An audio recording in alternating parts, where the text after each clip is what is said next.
The true foundation of recovery in Gaza will be more than concrete and steel. It will be dignity, self-determination and security.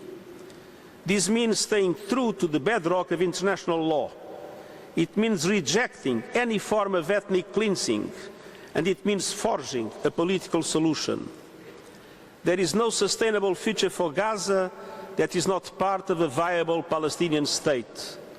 There can be no recovery without an end to the occupation, no justice without accountability for violations of international law, and no sustainable reconstruction without a clear and principled political horizon. The Palestinian people must have the right to govern themselves, to chart their own future, and to live on their land in freedom and security. There must be irreversible steps now towards the realization of the two-state solution before it is too late.